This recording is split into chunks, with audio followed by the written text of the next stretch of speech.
एकदम बढ़िया। आज का टॉपिक हमारा होगा फ्लूइड स्टैटिक और डायनेमिक्स के आगे। डायनेमिक्स तो बाद में आएगा, पहले स्टैटिक्स में आते हैं। तो फ्लूइड स्टैटिक में अगला टॉपिक रहेगा आपका पास्कल। बहुत ही आसान सा टॉपिक जो आपने अपने 11वीं क्लास में पढ़ा होगा, पास्कल। चलिए समझते हैं क्या होता है ये पास्कल।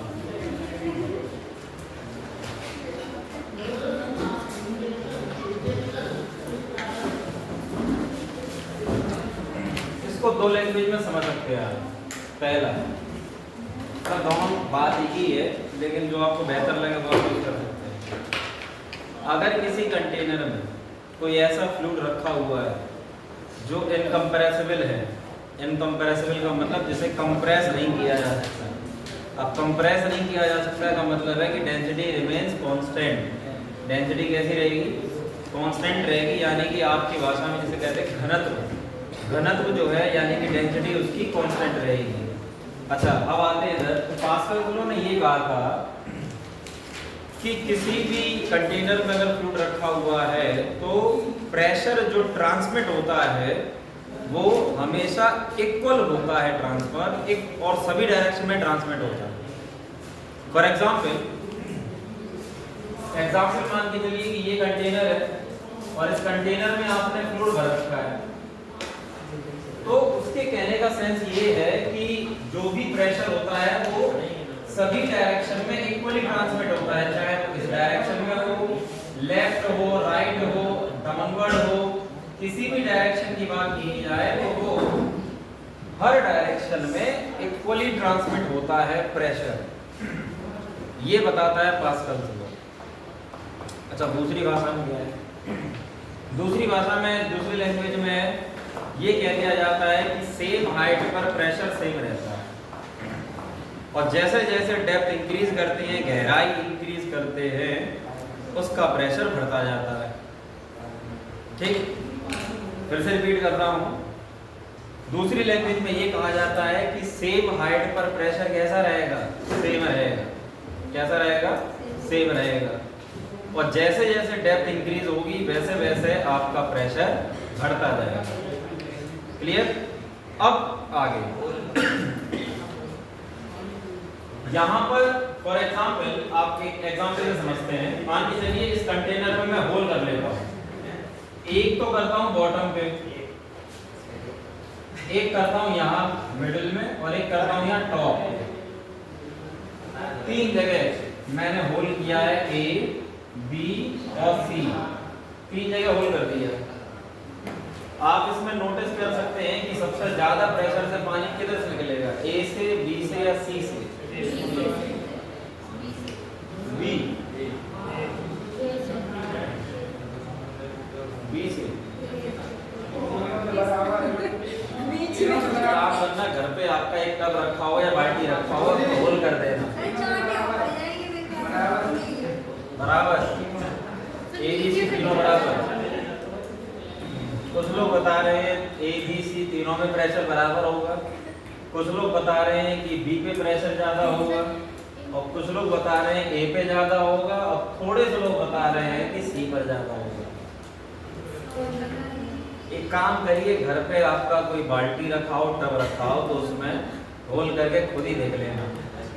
टंकी हो उसमें होल करके देख लेना। वो बात अलग है कि उसके बाद अगर आपके ऊपर कोई शस्त्र उठाए जाए वो बात अलग है, कोई आक्रमण कर दे वो बात अलग है। ठीक है, आपके पेरेंट्स आपको कूटे वो बात अलग है, लेकिन आपको आंसर तो मिल ही जाएगा कि किस पॉइंट पर प्रेशर ज्यादा होगा।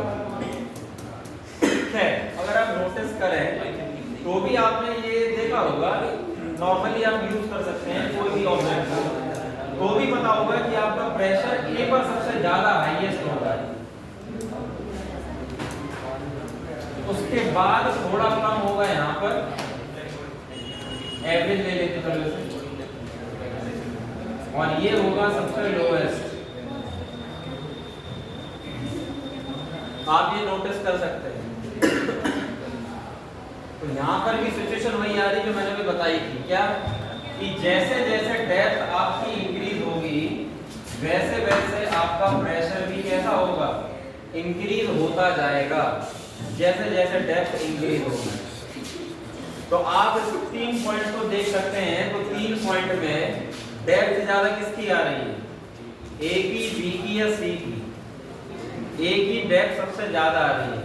अच्छा एक चीज और, हाइट और डेप्थ में क्या फर्क होता है? सेम बातें हैं या अलग अलग है? हाइट और डेप्थ एक ही बात है या अलग अलग है? कुछ लोगों को एक जैसी लग रही होगी, लेकिन पहले बता दूं हाइट और डेप्थ में डिफरेंस होता है। क्या, जरा वो सुनो। पहला, हाइट का जो रेफरेंस लिया जाता है वो लिया जाता है बॉटम। जैसे एक लाइन लेते हैं, ये रेफरेंस लाइन है, मान लेते हैं ये रेफरेंस लाइन है कोई। तो अगर आप रेफरेंस लाइन के ऊपर की दिशा में जाते हैं, अपवर्ड, तो उसे हाइट कहते हैं।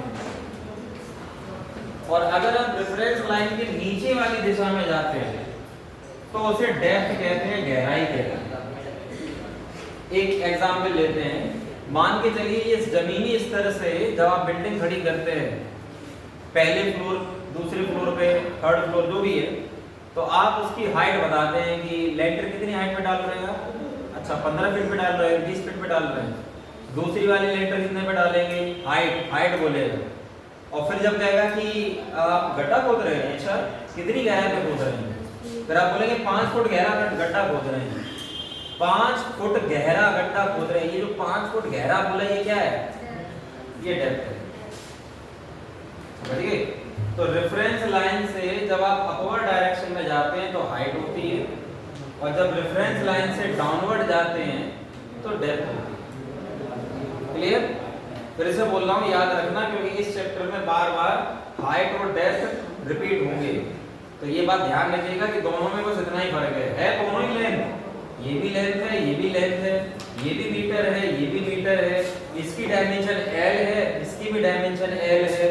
फर्क बस इतना है कि ये रेफरेंस पॉइंट के अपवर्ड मेजरमेंट होता है और इसका रेफरेंस पॉइंट के डाउनवर्ड मेजरमेंट होता है। अब इधर आ जाओ, इस कंटेनर में डेप्थ इसलिए कह रहे हैं क्योंकि रेफरेंस लाइन कौन सी है?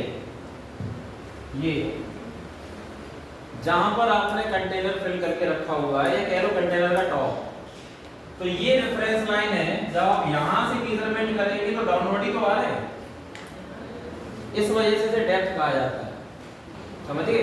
अगर आप इस रेफरेंस लाइन से ऊपर जा रहे होते तो कहते हैं हम हाइट, इसे क्या कहेंगे? डेप्थ। तो वापस आते हैं, जैसे जैसे डेप्थ आपकी इंक्रीज होगी, जैसे इस समय मैंने मान लिया कि ये आपका 2 सेंटीमीटर पे है, चलो मैं ऐसा यूनिट पे ले रहा हूँ, 2 मीटर पे है, ऐसा है तो नहीं बट मान लिया ऐसा यूनिट ले रहे हैं चलिए, और ये मान के चलिए 4 मीटर पे है और ये 6 मीटर पे है।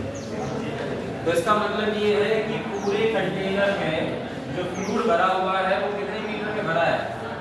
6 मीटर पे भरा हुआ है। डेप्थ बोला है मैंने, गहराई, डेप्थ, एक हाइट नहीं है, डेप्थ। तो 6 मीटर की डेप्थ पर आपने एक होल किया A, उसके बाद 4 मीटर की डेप्थ में आपने एक होल किया B, और उसके बाद 2 मीटर की डेप्थ पर आपने होल किया C। तो मैंने बताया था कि इस नियम के हिसाब से जैसे जैसे डेप्थ बढ़ेगी वैसे वैसे प्रेशर बढ़ेगा। यही वजह है कि आपका A पर हाईएस्ट प्रेशर आ रहा है, एवरेज आ रहा है B पर, और सबसे कम आ रहा है C पर। क्लियर है बात? तो अब एक और इस नियम को समझने के लिए मैं एग्जांपल ले रहा हूं। जैसे मैंने यहां पर होल किया है वैसे ही मैं यहां पर सेम हाइट पर होल करूं तो टैंक में आप क्या देखेंगे? चलो मैं साइड में बना देता हूं। मान के चलो आपका ये टैंक है, मान लो कि आपका ये टैंक है और इस टैंक में आपने फ्लूइड भरा हुआ था। तो जैसे आपने यहाँ पर A पॉइंट, ऐसे B पॉइंट इधर गाइड किया, C पॉइंट, और बिल्कुल सेम हाइट पर मैंने इधर बॉटम पे यहाँ पर ABCD D पॉइंट, और सेम हाइट पर इधर मैंने E, और सेम हाइट पर इधर F। ये सेम हाइट पर है दोनों, तीनों। तो सेम हाइट पर इनका प्रेशर सेम आएगा या अलग अलग आएगा? सेम आएगा। यानी कि जिस प्रेशर से ए से आपका फ्लूइड निकलेगा उतने ही प्रेशर से डी से निकलेगा। ये बात तो क्लियर है, क्योंकि बॉटम ऑफ द टैंक पे ही है दोनों पॉइंट। वैसे ही बी पॉइंट पर, ये बी पॉइंट पर जितने प्रेशर से आपका फ्लूइड निकलेगा सेम उतने ही प्रेशर से कहां से निकलेगा, ई पॉइंट पे। वैसे ही जितने प्रेशर से, आप देखे भी होंगे डायग्राम अगर आपने देखा हो तो जितने प्रेशर से यहाँ निकल रहा है उतने प्रेशर से यहाँ निकलेगा, उतने ही प्रेशर से यहाँ निकलेगा और उतने ही प्रेशर से ई पे निकलेगा। वैसे ही जिस प्रेशर से सी पे निकलेगा उतने ही प्रेशर से एफ पे निकलेगा। ये आपने नोटिस किया होगा। तो ये है आपका पास्कल्स लॉ, जिसे कहा जाता है कि pressure remain same at same height. Same height पर प्रेशर कैसा रहेगा, सेम रहेगा। या दूसरी भाषा में कहा जाता है कि pressure transmitted is equally in all direction. सभी डायरेक्शन में प्रेशर जो होता है वो इक्वली ट्रांसमिट होता है। पिचकारी का एग्जाम्पल तो जानते ही होंगे, होली वाले केस में, होली वाले केस में।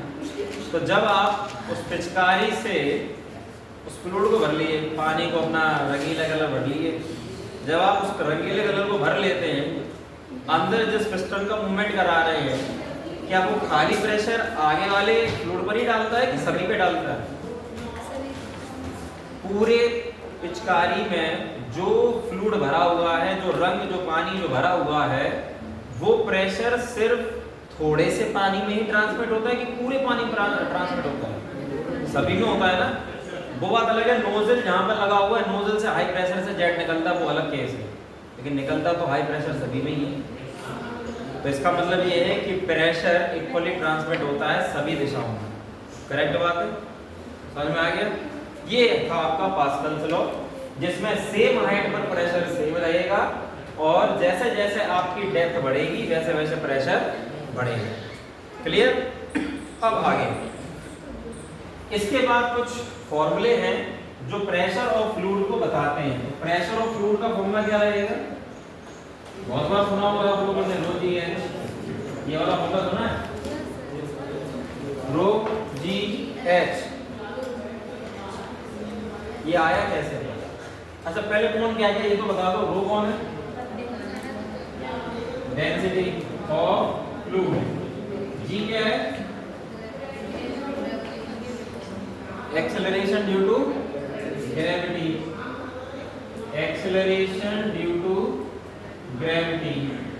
और एच क्या है? डेप्थ। बताया तो मैंने, डेप्थ वर्ड आप यहाँ पर डेप्थ इस्तेमाल करेंगे। हाँ वो बात अलग है कि यहाँ पर ज्यादातर लोग इसको हाइट ही कहेंगे, लेकिन ये ध्यान रखेंगे कि हाइट क्या होती है और डेप्थ क्या होती है, बता चुका है। फिलहाल ये डेप्थ है, जितनी डेप्थ तक फ्लूइड भरा हुआ है वो वाली डेप्थ है। ठीक, अब कोई बताएगा कि ये आया कैसे था? रो जी एच फॉर्मूला आया कैसे?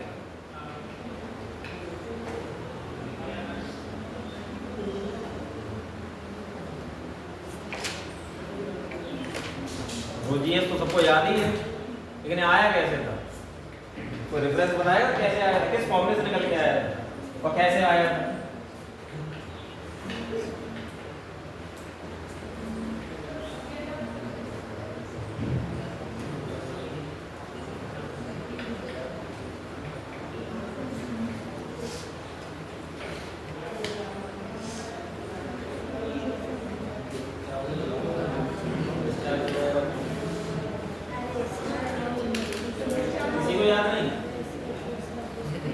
प्रेशर का फॉर्मूला क्या होता है generally? Thrust acting per unit area, कल ही बताया था। थ्रस्ट एक्टिंग, प्रेशर का फॉर्मूला क्या होता है? Thrust acting per unit area, यही होता है। अच्छा उसके बाद फोर्स का फॉर्मूला क्या होता है?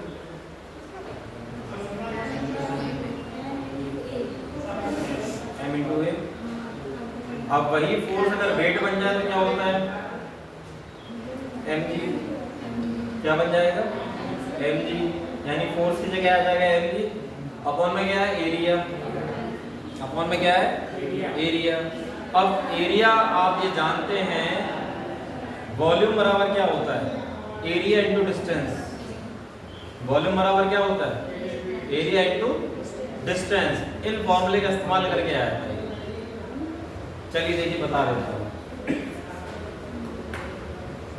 प्रेशर का फॉर्मूला क्या था, F अपॉन A। फोर्स यहाँ पर क्या बन गया है, वेट यानी कि mg, और मास चलो मान लेते हैं स्मॉल है। एरिया क्या है आपका, एरिया वॉल्यूम के टर्म्स में क्या रहेगा, मतलब volume is equal to area into distance होता है। तो एरिया बराबर क्या आ जाएगा, volume upon distance, volume upon distance हो जाएगा। अच्छा, मास का फॉर्मूला आपने पढ़ा था डेंसिटी के टर्म्स में। डेंसिटी बराबर क्या होता है, मास अपॉन में वॉल्यूम, यही होता है, मास अपॉन वॉल्यूम। तो मास बराबर क्या आएगा, डेंसिटी इनटू वॉल्यूम। अब कुछ तो याद आ गया होगा, अब तो याद आया कि नहीं, अभी भूल गए। चलिए इस मास का फॉर्मूला यहाँ पर पुट करेंगे तो क्या आ जाएगा, डेंसिटी इनटू वॉल्यूम इनटू जी। डेंसिटी इनटू वॉल्यूम इनटू जी, ऊपर आ जाएगा और नीचे क्या बचेगा, वॉल्यूम, और ये अपॉन का डिस्टेंस कहाँ जाएगा, न्यूमरेटर में। कुछ कट रहा है, वॉल्यूम से वॉल्यूम गया, बचा गया रो जी और डिस्टेंस यानी कि, समझ में आ गया, ऐसे आएगा ये। अब याद रखना, भूलना मत। Pressure exerted in A fluid given by formula क्या आएगा, रो जी एच। ये भी ध्यान रखना ये आया कैसे, ये ऐसे आया। Pressure is equal to force upon area लगा के, फिर फोर्स वेट फॉर्मूला और डेंसिटी का फॉर्मूला मास अपॉन वॉल्यूम। इनका फॉर्मूला इस्तेमाल करने के बाद ही आपका ये फॉर्मूला रो जी एच आया। अब आगे प्रेशर किन चीजों पर डिपेंड कर रहा है, जो फॉर्मूले में आ रहा है उन्हीं पर डिपेंड कर रहा है। रो यानी कि जो फ्लूइड आप इस्तेमाल कर रहे हैं उसकी डेंसिटी पर डिपेंड करता है। Small G acceleration due to gravity पर डिपेंड करता है। एच डेप्थ कितनी गहराई में है आप उस पर भी डिपेंड करता है। जैसे कि आपको इतनी तो जानकारी होगी, जितनी आसानी से हम टॉप लेवल पर तैर सकते हैं उतनी गहराई में नहीं तैर पाएंगे। ये बात तो आप जानकारी में है ही आपको। जितनी गहराई में नदी में समुद्र में आप जाते जाएंगे आपको सांस लेना उतना ही मुश्किल होगा, और भले ही आपके पास ऑक्सीजन सिलेंडर हो लेकिन फिर भी तैरना आपके लिए मुश्किल होता जाएगा। सिर्फ एक्सपर्ट लोग ही वापस आ पाएंगे लौट के, वरना बाकी लोगों की यूटर्न टिकट नहीं मिलेगी। ठीक है, जो डाइवर्स होते हैं एक्सपर्ट होते हैं वही कर पाएंगे, बाकी लोगों की रिटर्न टिकट मौजूद नहीं मिलेगी, क्योंकि फिर वो ऊपर आ नहीं पाएंगे जब तक उनके पास कोई सेफ्टी डिवाइस ना हो तब तक। ठीक, आगे। अच्छा, ये चीज तो कांस्टेंट रहती है, तो बचा कौन है आपका, डेंसिटी और ये एच। तो दो चीजें वेरिएबल रहती है, उसी के हिसाब से आपका प्रेशर वेरी करता रहता है। क्लियर है बात। अब आगे कुछ वर्ड होते हैं आपके जो आपको याद रहने चाहिए। गेज प्रेशर क्या होता है, गेज प्रेशर, एटमॉस्फेरिक प्रेशर है ना, अप्लाइड प्रेशर, ये क्या रहता है ये आपको पता होना चाहिए। ठीक, पहले ये लिखो ताकि किसी को कुछ लिखना है।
बाकी तो डायग्राम था उसमें से।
चलिए अगला टॉपिक है आपका, सॉरी ये बताने वाला था मैं क्या था, गेज प्रेशर क्या होता है। दो वर्ड आपके इस्तेमाल होंगे यहाँ पर, एक होगा एब्सोल्यूट प्रेशर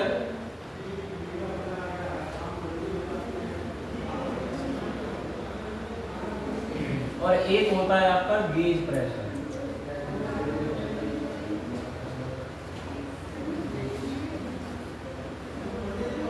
इन दोनों का मीनिंग क्या रहता है, और एक एटमॉस्फेरिक प्रेशर भी होता है। हमें जानना पड़ेगा इनका मतलब आपस में रिलेशन क्या रहता है, कौन ग्रेटर है कौन स्मॉलर है, आपस में क्या रिलेशन है। तो चलिए देखिए क्या है। एक कंटेनर बनाते हैं, ये मान लीजिए कंटेनर है और इसमें फ्लूइड भरा हुआ है। जो फ्लूइड भरा है उसकी डेंसिटी कितनी है, रो। बाहर आपका एयर है तो एयर की वजह से इस पर जो प्रेशर लग रहा है उसको हम क्या मानेंगे, पी। क्या मानेंगे, पी। अब अभी जस्ट आपको बताया था कि प्रेशर एक्सर्टेड बाय फ्लूइड क्या होता है, रो जी एच। अभी जस्ट बताया था आपको प्रेशर एक्सर्टेड बाय फ्लूइड कितना होता है, प्रेशर एक्सर्टेड बाय फ्लूइड आपका रहता है रो जी एच। ठीक है, नेक्स्ट। अब अगर मुझे एटमॉस्फेरिक प्रेशर निकालना हो तो आपको पता होगा कि एटमॉस्फेरिक प्रेशर की वैल्यू कितनी आती है, 1.013 into 10 की पावर 5 पास्कल। एटीएम में लिखा होता है, मैं डायरेक्टली ऐसा यूनिट की वैल्यू बता रहा हूँ, याद आया।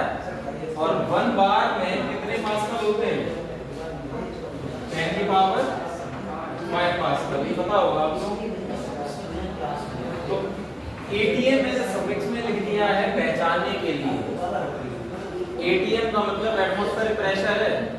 ये वो एटीएम नहीं है जिससे आप पैसे निकालेंगे, ये वो एटीएम है एटमॉस्फेरिक प्रेशर टी। ठीक, आपको जानकारी के लिए बता दें कि ये वैल्यू भी इस फॉर्मूले से ही आई, कहीं अलग से नहीं आई। अभी बता देंगे कैसे आएगी।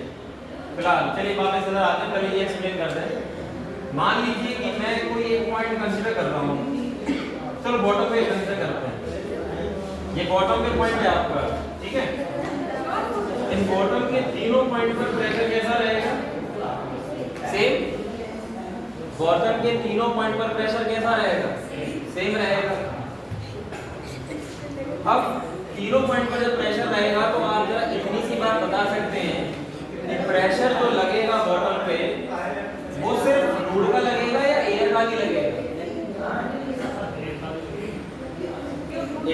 बोल रहा हूँ, बॉटम ऑफ द टैंक पर जो प्रेशर अप्लाई होगा वो सिर्फ फ्लूइड का ही होगा या एयर का भी होगा? फ्लूइड का भी होगा, एयर का होगा उसमें या नहीं होगा? कुछ लोग कह रहे हैं होगा, कुछ लोग कह रहे हैं नहीं होगा। होगा।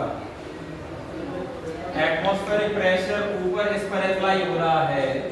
अभी जस्ट आपको नियम बताया था मैंने, pressure is transmitted equally in all direction. तो जब प्रेशर आप अप्लाई कर रहे हैं एयर के थ्रू तो वो सभी में ट्रांसफर होगा ना, और जब वो ट्रांसफर होगा तो वो एड अप होके कहां मिलेगा हमें? बॉटम पे। बॉटम तो दूर छोड़िए, अगर आप यहां पर भी कैलकुलेट करेंगे ना मिडिल में, मान लीजिए यहां पर कैलकुलेट करना चाह रहे हैं तो भी क्या होगा? कौन सा प्रेशर एड अप हो जाएगा यहाँ? इस बॉटम वाली लाइन पर प्रेशर तो ये पूरा ही आ रहा है, atmospheric pressure plus pressure due to fluid. अब अगर मान लो इस हाइट पर प्रेशर चाहिए तो कौन सा आएगा? Atmospheric pressure plus pressure due to fluid. कितना?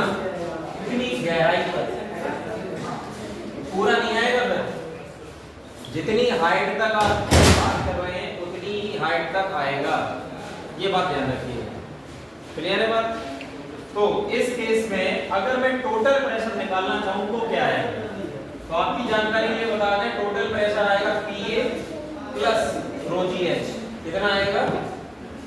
इस बॉटम ऑफ द टैंक पर A B C किसी पर भी पॉइंट आप प्रेशर निकालेंगे तो टोटल प्रेशर आएगा आपका, टोटल प्रेशर एट बॉटम या किसी भी गिवन पॉइंट पर जब आप टोटल प्रेशर निकालेंगे तो वो आएगा PA प्लस रो GH। अब जो टोटल प्रेशर आप निकाल रहे हैं इसी को बोला जाता है एब्सोल्यूट प्रेशर। क्या बोला जाता है? एब्सोल्यूट प्रेशर बोला जाता है। टोटल प्रेशर, जो टोटल प्रेशर आप निकाल रहे हैं एयर का प्लस फ्लूइड का, इस टोटल प्रेशर को कहा जाता है एब्सोल्यूट प्रेशर। क्लियर? अब आते हैं गेज प्रेशर क्या होता है। गेज प्रेशर में ये जो एक्स्ट्रा प्रेशर अभी आपका आया, यानी टोटल में से एटमॉस्फेरिक प्रेशर अगर माइनस कर दिया जाए तो ये हो जाता है गेज प्रेशर। यानी कि जो एक्सेस प्रेशर आपका आया था कितना, ये रो GH, इसे कहा जाता है गेज प्रेशर। क्या कहा जाता है? Gauge pressure. ये रो GH के बराबर भी हो सकता है। और इस फॉर्मूले के हिसाब से अगर मैं टोटल प्रेशर में से यानी कि एब्सोल्यूट प्रेशर में से एटमॉस्फेरिक प्रेशर माइनस कर दूं तो भी तो वो गेज प्रेशर के बराबर ही आएगा। तो ये जो एक्सेस प्रेशर कह लो या गेज प्रेशर कह लो, ये दोनों ही किसके बराबर आएंगे? P माइनस P, ये कह लीजिए, या रो GH के बराबर कर लीजिए। इसे कहते हैं एब्सोल्यूट प्रेशर और गेज प्रेशर और एटमॉस्फेरिक प्रेशर के बीच में रिलेशन। अब ये समझिए कि सर ये वैल्यू कैसे है। एक्चुअली यूट्यूब मैनोमीटर के एग्जाम्पल में जब एक्सपेरिमेंट हुआ था, टॉरेसेली का एक्सपेरिमेंट हुआ था और भी बहुत से साइंटिस्ट ने एक्सपेरिमेंट किया था, तो यूट्यूब मैनोमीटर के एक्सपेरिमेंट में आपने देखा होगा या नोटिस किया होगा, बुक में भी था ये। मैनोमीटर में जब आपने मरकरी कौन सा फ्लूइड भरा होता है, मरकरी लिया, मरकरी की डेंसिटी कितनी होती है? 13.6 into 10 की पावर 3 kg पर मीटर क्यूब, ये डेंसिटी थी मरकरी। उस केस में यूट्यूब मैनोमीटर में जब एयर ने अपना प्रेशर एक्सर्ट किया था तो जो डिफरेंस इन हाइट आया था वो कितना आया था? 76 सेंटीमीटर आया। कितना आया था? सेंटीमीटर में बता रहा हूं। क्लियर? और जी की वैल्यू कितनी होती है? 9.8। हमने इसी फॉर्मूले का इस्तेमाल करके इसकी डेंसिटी लगाई, जी की वैल्यू रखी और एच की वैल्यू रखी, जितना वर्टिकल कॉलम मरकरी हाइट में आया था उन सभी वैल्यूज को पुट करने के बाद, वो भी ऐसा यूनिट में, ध्यान रखना ऐसा यूनिट में, उन सभी वैल्यूज की पुट करने के बाद हमारा ये आंसर आता है। 1.013 into 10 की पावर 5 पास्कल। लिख लीजिए। ये मरकरी वाले मैनोमीटर से आपकी ये वैल्यू निकल कर आई थी, आपको ये याद होना चाहिए। हालांकि पूछेगा नहीं बट फिर भी पता होना चाहिए।